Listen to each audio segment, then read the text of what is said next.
4, 3, 2, 1, 0.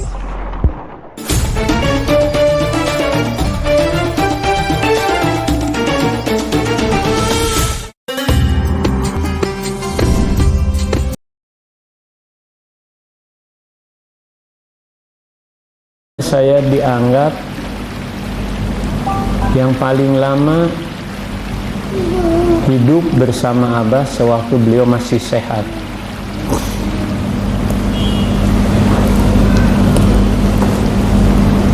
Orang tua saya belajar mengamalkan tarekatnya dari zaman Pangarsa Abah Sepuh.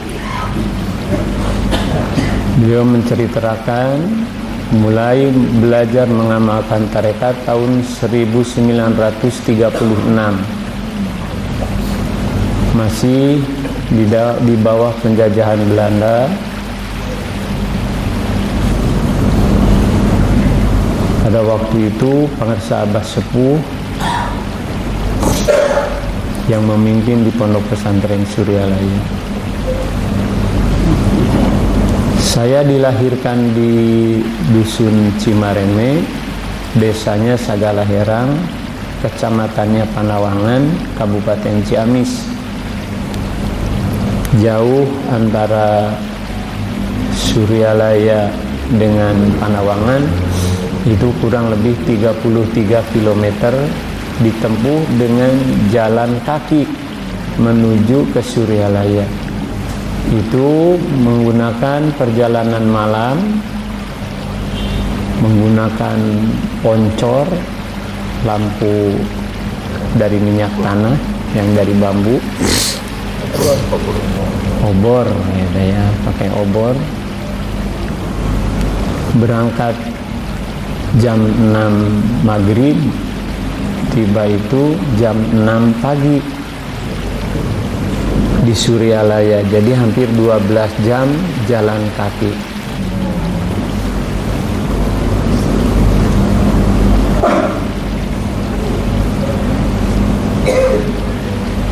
Setelah saya menamatkan sekolah dasar kelas 6 tahun 61, saya nggak bisa melanjutkan ke sekolah menengah lanjutan karena orang tua tidak mampu untuk menyekolahkan ke SMP, karena waktu itu SMP baru ada di tingkat kabupaten.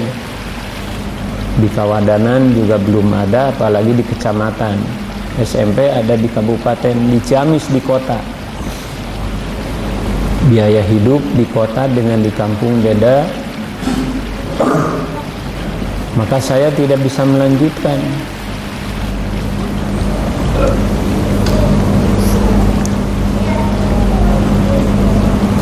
Pada waktu tahun 62, Suryalaya mendirikan yayasan, dan yayasan mendirikan sekolah SMP.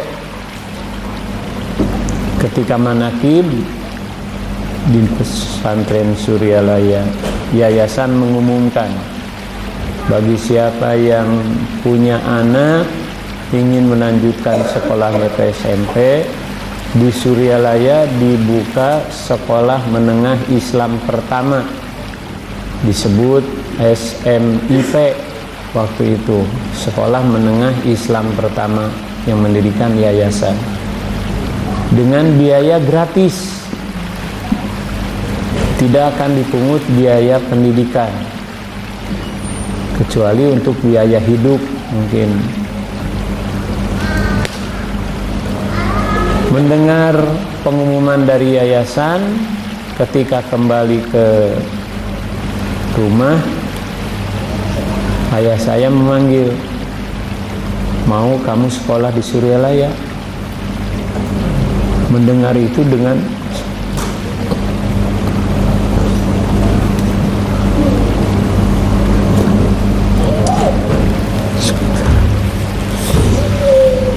senang hati, karena teman-teman sekelas sudah ada yang melanjutkan ke Bandung, ke Bogor, ke Cirebon, ke Ciamis. Selama 1 tahun tamat SD 61, cuman ngurus kambing. Begitu ditanya, mau kamu sekolah di Suryalaya? Saya merasa terharu dan disambut dengan segembira-gembiranya.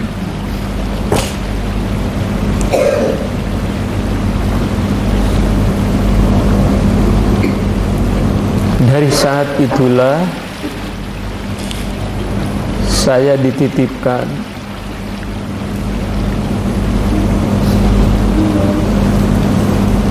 oleh orang tua saya di Penasada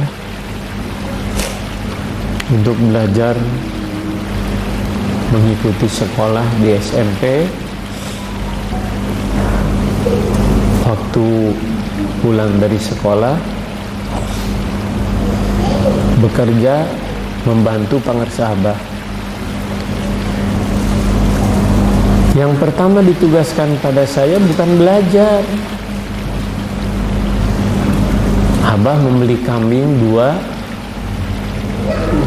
karena tahu mungkin Pangersabah saya di kampungnya tukang urus kambing.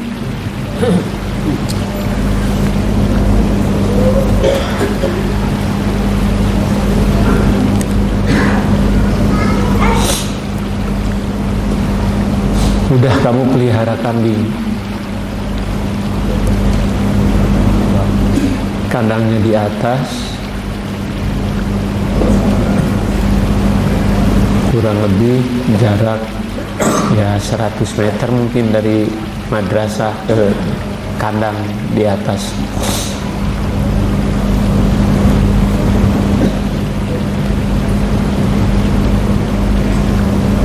Rupa-rupanya beliau mendidik saya supaya belajar apik.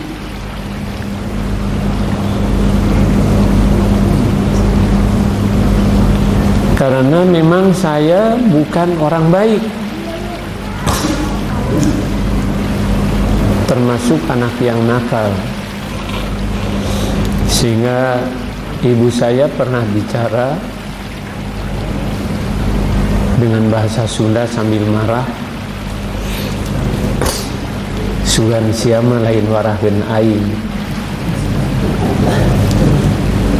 Ibu marah karena sangat jengkelnya, mungkin kamu mah bukan untuk dididik oleh aku.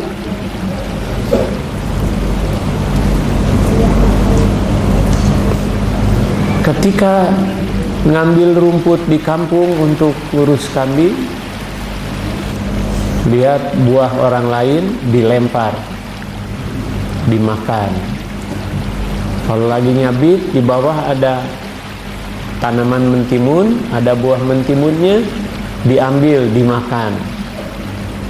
Ada buah danas, udah matang punya orang lain, diambil, dimakan. Jadi belajar baik itu susah.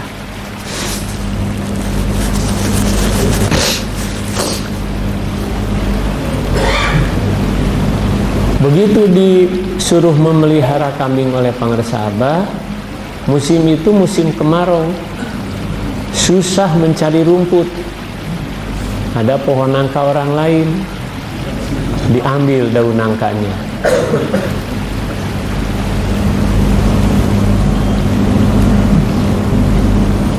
Ketika saya mengambil daun nangka, habis sholat asar, Abah manggil saya. Nama lengkap saya Sandisi, nama panggilan di keluarga Ndis, dan Pangersabah juga suka manggilnya Ndis. Ndis, ke dieu, jalan-jalan yuk, sambil bawa tongkat. Itu tahun 62. Jalan-jalan yuk. Mangga Abah miringan, saya ngikut di belakang. Ternyata ke atas itu melihat kambing, daun nangkanya udah dikasihkan. Udah habis daunnya, tinggal dahan-dahannya saja. Sambil menunjuk, ngorek-ngorek sama tongkat, ini daun apa? Saya bilang, daun nangka, Abah. Dari mana? Dari pinggir Kali Citanduy. Punya siapa? Nggak ada yang punya kali. Abah bilang, hus. Membentak kepada saya. Hati-hati, pinggir Kali Citanduy itu ada yang punya. Dikira karena pinggir Citanduy itu hakullah aja, itu nggak ada yang punya. Beliau menyatakan, jangan sekali-kali lagi mengambil barang tanaman orang lain. Kalau rumput itu nggak ditanam, jadi pasti yang punya juga meridhoi apa yang kita ambil. Tapi kalau daun nangka, daun singkong, daun kayu yang lainnya yang biasa dimakan kambing, itu jangan diambil. Dari saat itu saya tidak tahu bahwa Abah mendidik saya supaya belajar apik. Terasanya sudah dewasa, oh itu pendidikan Abah. Jadi tidak belajar ngaji, tapi belajar diberikan pendidikan akhlak.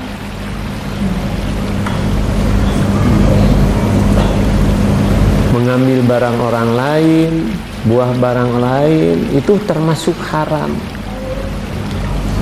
Di mana Nabi menyatakan, la yadkhulul jannata hatta lahmun wa damun nabata ala suhtin. Tidak akan masuk surga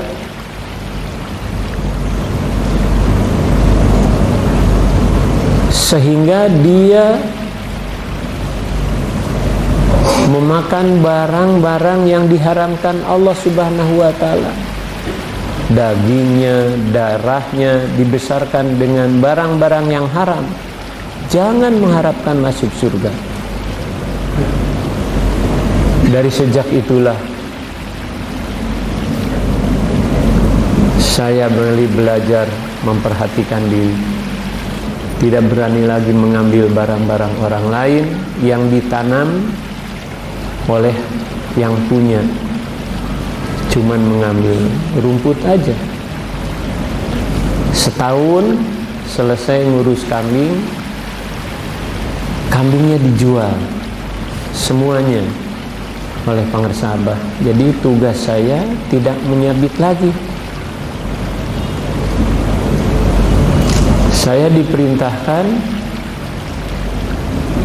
untuk ngurus masjid. Dan ada suatu yang sangat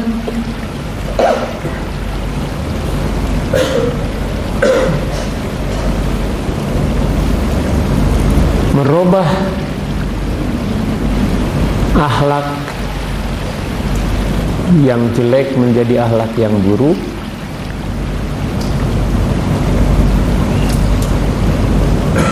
Baru beberapa bulan saya di Suryalaya, ketika sudah ditugaskan untuk menyambit rumput, habis sholat asar, Abah manggil,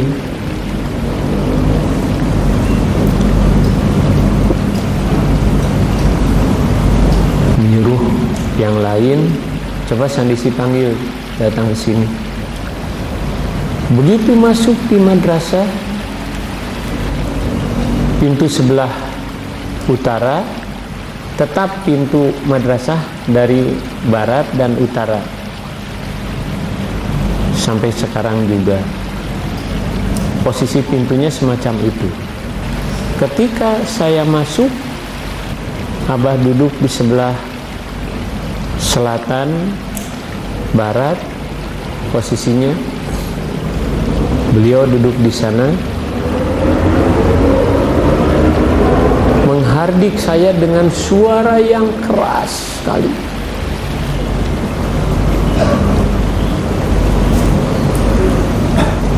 bahasa Sunda, mantog sia setan.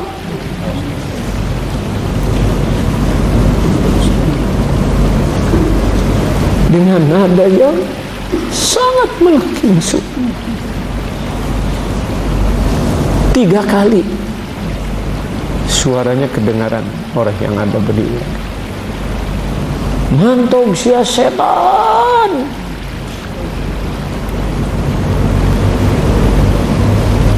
Saya nggak bisa maju ke depan ke beliau, cuman duduk di dekat pintu. Terasa air mata mengalir, terasa panas melintasi muka saya.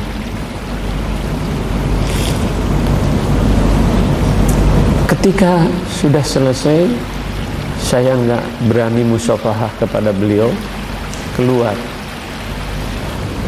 Di luar rupanya ada yang memperhatikan, sepuh pegawai di dapur.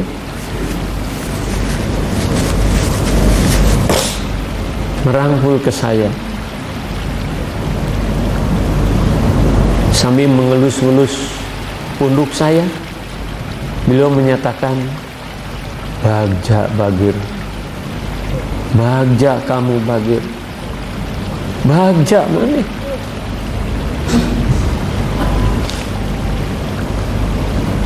Saya orang bodoh, kenapa bilang Bagja? Saya diusir oleh Abah. Persiapan waktu itu saya juga akan pulang karena sudah diusir oleh beliau. Perhatikan, siapa yang diusir oleh Abah?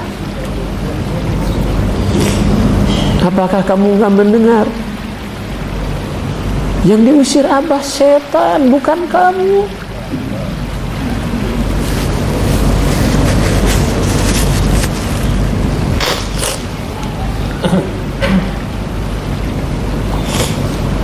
Orang dapur pada mendengar, saya mendengar dengan jelas. Perhatikan, mantog sia setan, bukan kamu. Setan yang ada di diri kamu, yang selalu mendekat kamu untuk berbuat akhlak yang jelek, diusir oleh Abah. Sejak itulah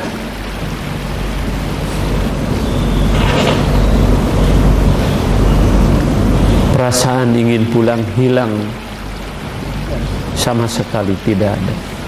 Akhirnya setahun saya tidak pulang-pulang, diam di Suryalaya, walaupun sekolahnya libur.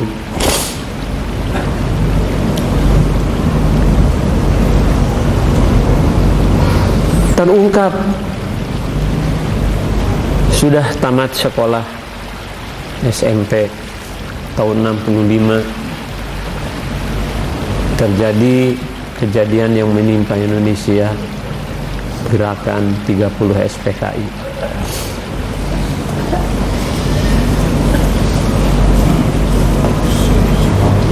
Sehingga sekolah menjadi 1,5 tahun kalau nggak salah itu. Banyak kawan yang minta keluar melanjutkan ke Bandung untuk meneruskan setelah tamat SMP. Tapi kebetulan lagi di Suryalaya mendirikan pendidikan guru agama PGA waktu itu. Jangan, ada yang menasihati, mari kita teruskan saja di sini, ada PGA di sini, lanjutan dari SMP ke pendidikan guru agama 6 tahun. Akhirnya saya mengikuti nasihat dari yang lain, meneruskan di Suryalaya, tidak keluar karena mengingat biaya kalau keluar besar juga, orang tua tidak mampu. PGA tamat tahun 69.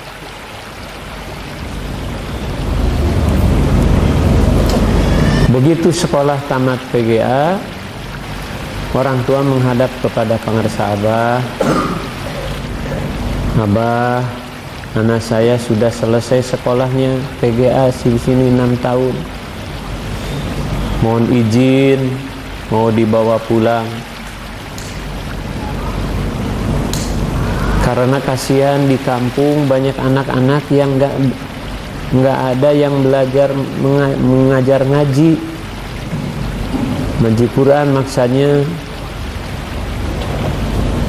untuk mengajar anak-anak kecil sehingga anak-anak nggak bisa baca Quran. Pangarsa Abah mempertahankan, biarkan 1 tahun lagi.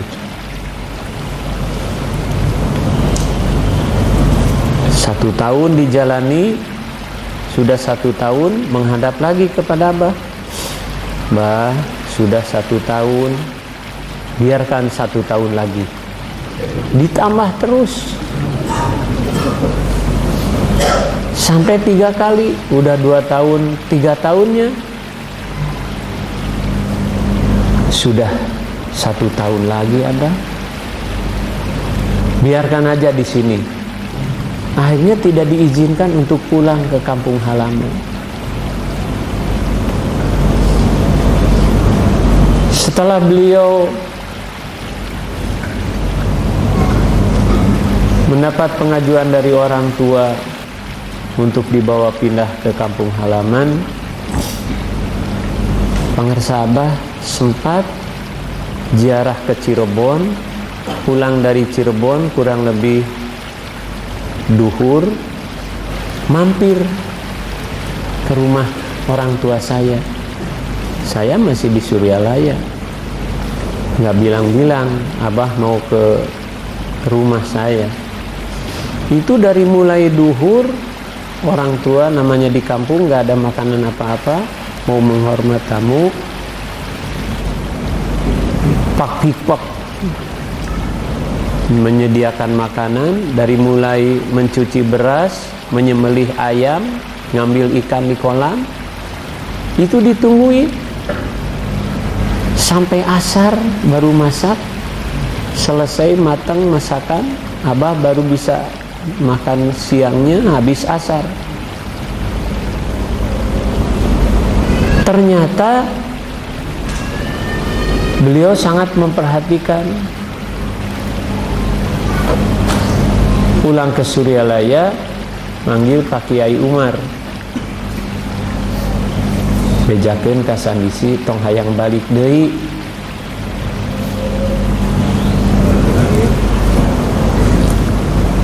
Nggak bilang apa-apa, yang penting jangan kembali lagi ke sana.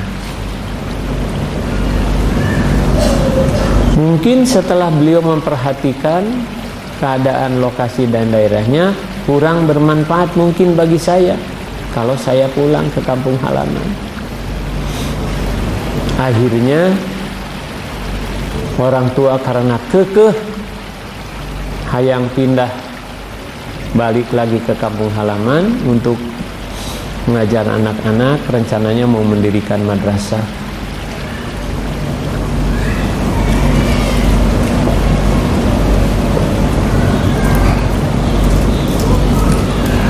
Ternyata beliau tidak mengizinkan, dan akhirnya tahun 74 orang tua merekayasa sugan kudu dikawinkeun dia ka urang lembur.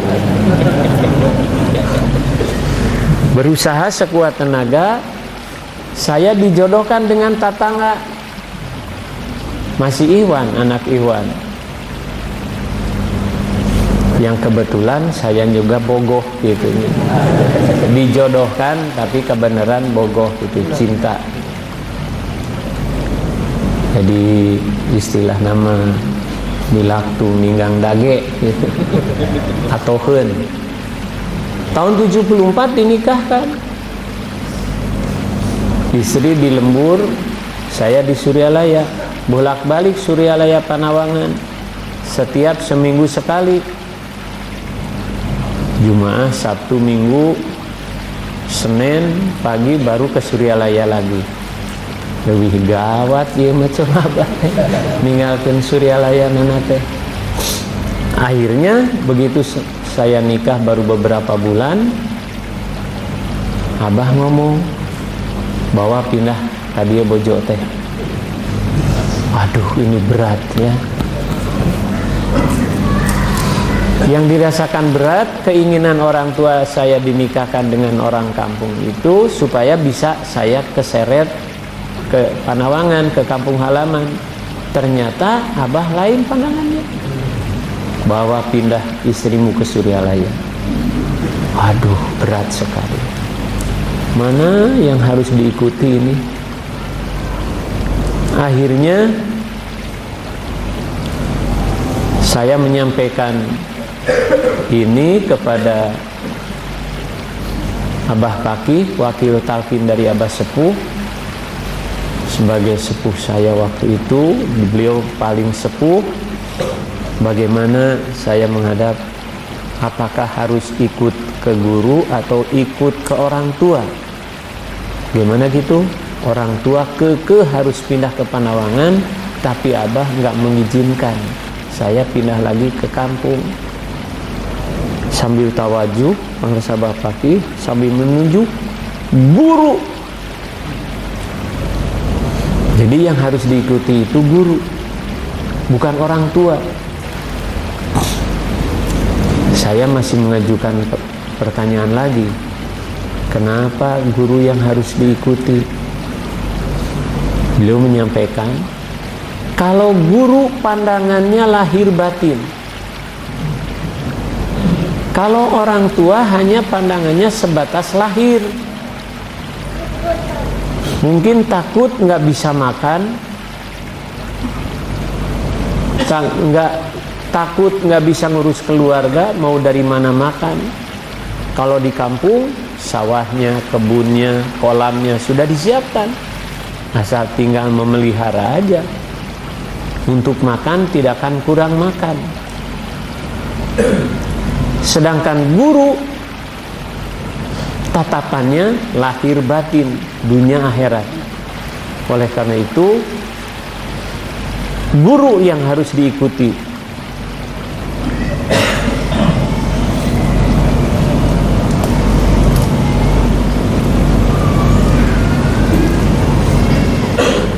Akhirnya keputusan itu saya ambil dan terus menetap di Suryalaya. Dan kebetulan istri saya itu menjadi guru negeri di SD. Waktu itu diangkat Inpres tahun 75. Sedangkan peraturan presiden menyatakan sebelum 4 tahun tidak bisa pindah. Menghadap lagi kepada abah, Bah, ada peraturan presiden bahwa guru yang negeri yang diangkat Inpres tahun 75 itu tidak bisa pindah kecuali sudah 4 tahun. Ini baru 1 tahun juga belum.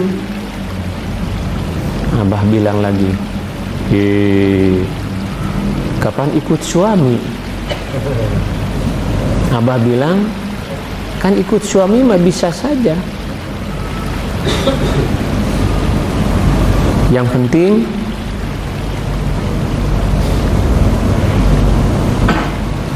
bawa aja surat ini, nanti berikan kepada Pak Yoyo di Kawali. Beliau sebagai Kandep Dikbud dulu mah di kecamatan.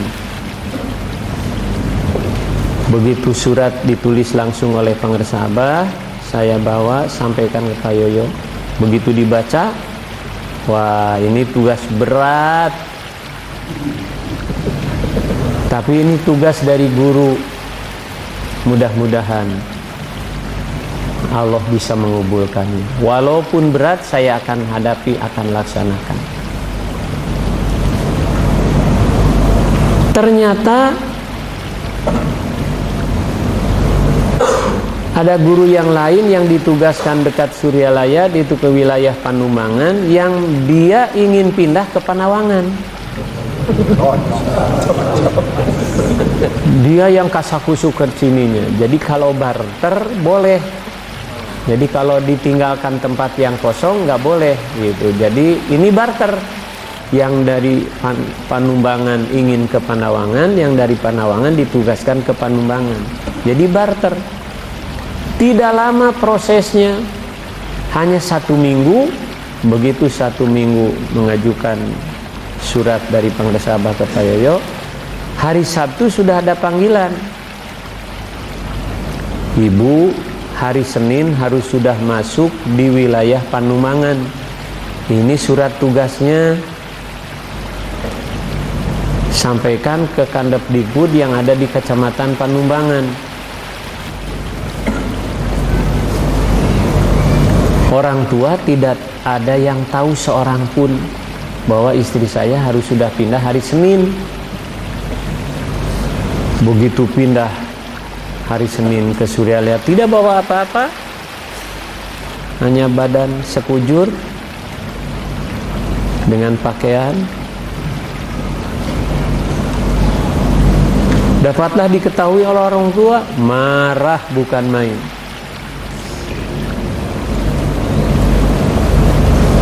Tapi akhirnya sebelum itu Abah Paki juga sudah menyampaikan, biarkan orang tua marah, nanti juga pasti akan ikut semuanya gitu. Mengikuti apa yang ditunjukkan oleh Pangresa Abah. Padahal Ikhwan sudah lama, dari tahun 36 khidmat ke Pangresa Abah. Ada tugas dari Abah, kok bisa meleset begitu orang tua? Karena tidak sadar mungkin ya. Yang akhirnya sampai 3 tahun baru sadar orang tua. Selama 3 tahun walaupun datang manakib ke Suryalaya, tidak mampir ke tempat kediaman saya. Orang tua itu tidak mampir. Akhirnya setelah 3 tahun baru menyadari bahwa ini tugas dari Abah. Akhirnya orang tua merelakan apa yang ditugaskan oleh Abah.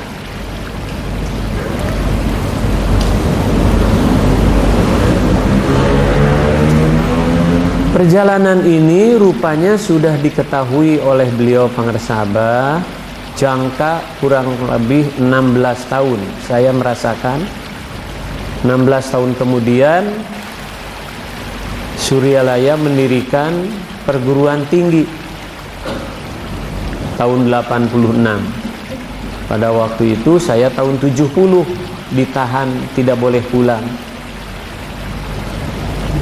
Begitu mendirikan perguruan tinggi, langsung Abah manggil, sini ikut sekolah lagi, biarpun sudah tua, kata beliau. Rupanya kereteg yang ada di dalam hati saya bisa diketahui oleh Pangresa Abah. Sama Syekh Ahmad Kanji, kereteg dalam hatinya diketahui oleh gurunya Abu Ishaq Maghribi. Dalam hati saya sangat menginginkan melanjutkan kuliah ke perguruan tinggi.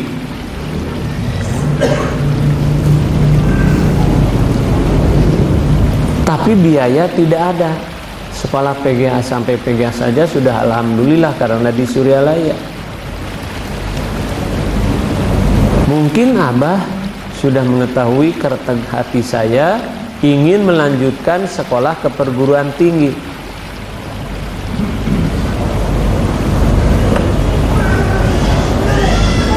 Karena begitu Suryalaya memproses mendirikan perguruan tinggi, saya yang lebih dulu dipanggil.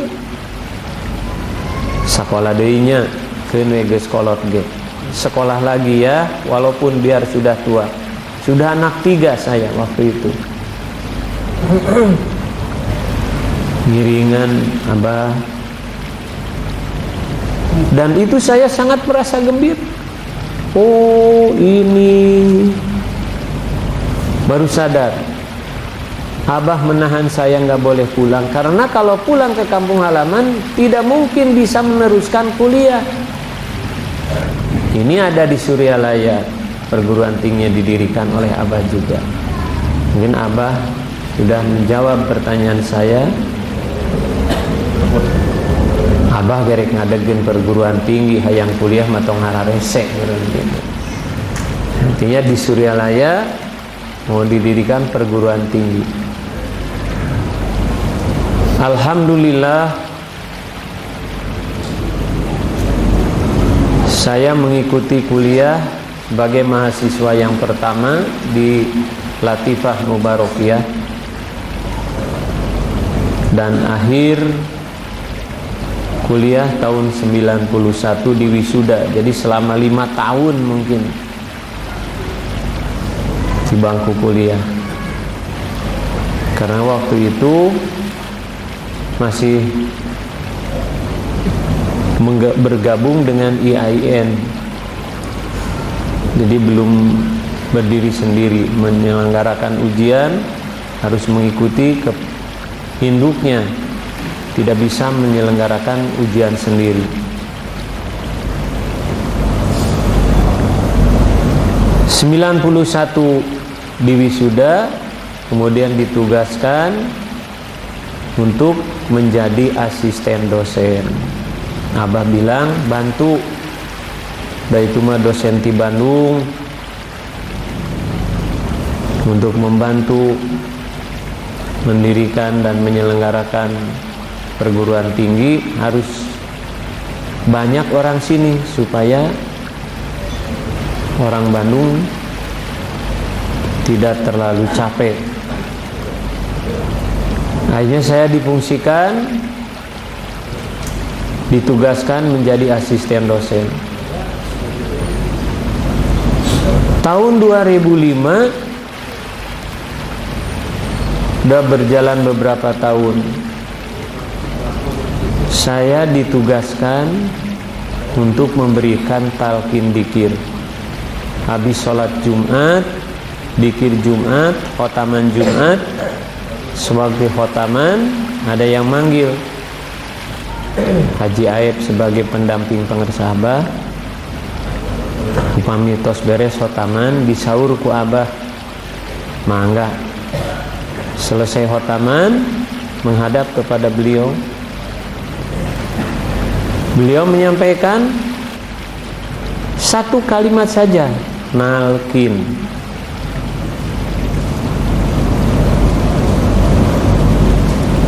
Begitu beliau menyebutkan nalkin, rasa badan saya terbakar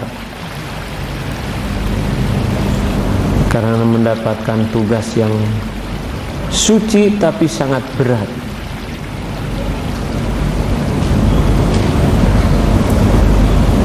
Saya belum yakin, akhirnya saya sampaikan ke Umi, "Umi, apa maksud Abah?" Umi nanya lagi ke Abah, "Bah, kumaha pandis?" Abah ngangkat wakil untuk nalkin. Abah hanya menganggukkan kepalanya. Oh iya, pandis ditugaskan untuk memberikan talqin dzikir, diangkat sebagai wakil talqin. Dari sejak itulah mengajar di kampus karena terganggu. Begitu mau mengajar sudah ada tamu lagi, akan mengajar ada tamu lagi, jadi ditinggalkan, banyak ditinggalkan mengajar di kampus. Akhirnya saya mengundurkan diri dan memfokuskan menghadapi tugas beliau pengersa Abah, memberikan talqin dzikir bagi orang-orang yang mau belajar dzikir. Dari saat itulah sampai sekarang saya benar-benar diikat di Suryalaya dan sudah tidak mungkin kembali lagi ke kampung halaman karena sudah berdomisili di Suryalaya. Hadirin yang berbahagia, Itulah sekelumit riwayat sejarah hidup saya dari bajidor. Kalau bilang orang Sunda mah, bajidor teh bagian jiwa doraka, diperbaiki untuk memiliki akhlakul karimah dengan belajar berkhidmat kepada pangarsa Abah di Pondok Pesantren Suryalaya.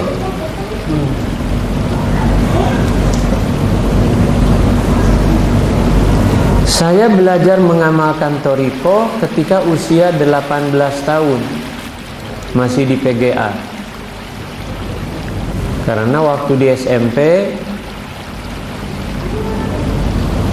beliau belum memberikan izin untuk ikut talqin nanti. Padahal usia sudah lewat 15 tahun. Ternyata usia 18 tahun saya baru diizinkan ikut talqin.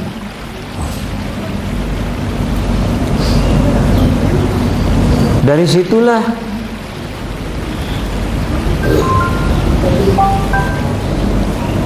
di daerah-daerah yang dekat dengan Suryalaya banyak yang mendirikan manakib. Ikut dengan orang tua, sekarang sudah almarhum Kiai Mu'alim Hudaimi, Mu'alim Sodikin, sebagai mubalik senior. Ikut keliling kalau malam,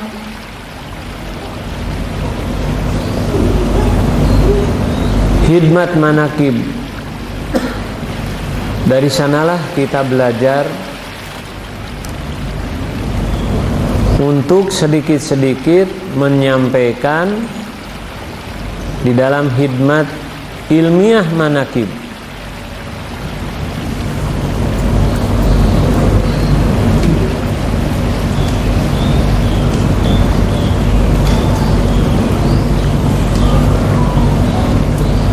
Yang disampaikan atas pesan beliau pangarsa Abah, jangan keluar dari tanbih. Kita punya doktrin tanbih, jadi kaulaan agama negara sepantasnya. Kita harus taat, tumut kepada doktrin tanbih. Jangan keluar dari tanbih. Itu wasiat dari beliau kepada saya ketika saya diundang untuk memberikan ceramah di tempat-tempat manakib. Alhamdulillah,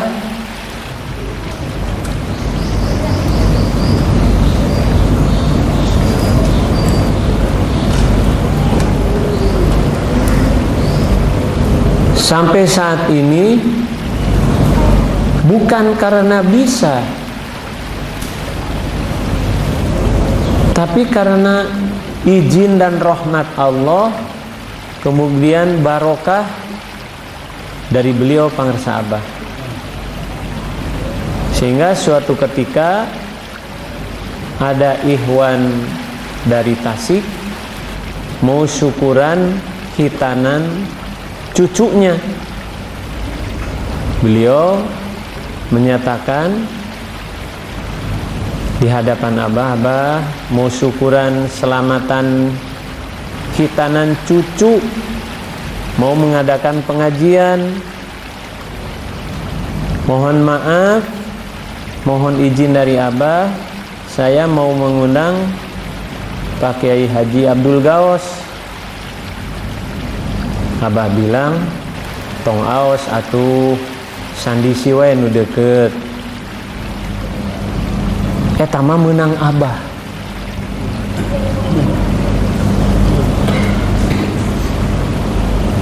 Saat itulah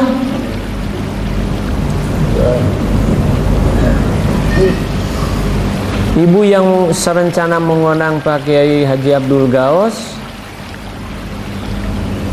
datang ke rumah saya menyampaikan, atas izin Abah salira diulem pangaosan syukuran pun incu di nararaga hitanan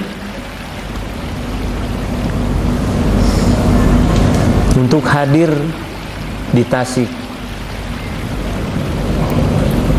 Abah bilang, menceritakan dia,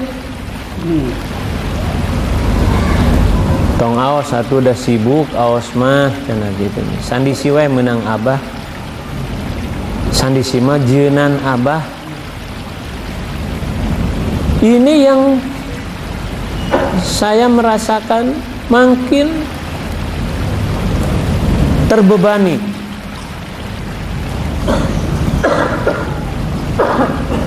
Takut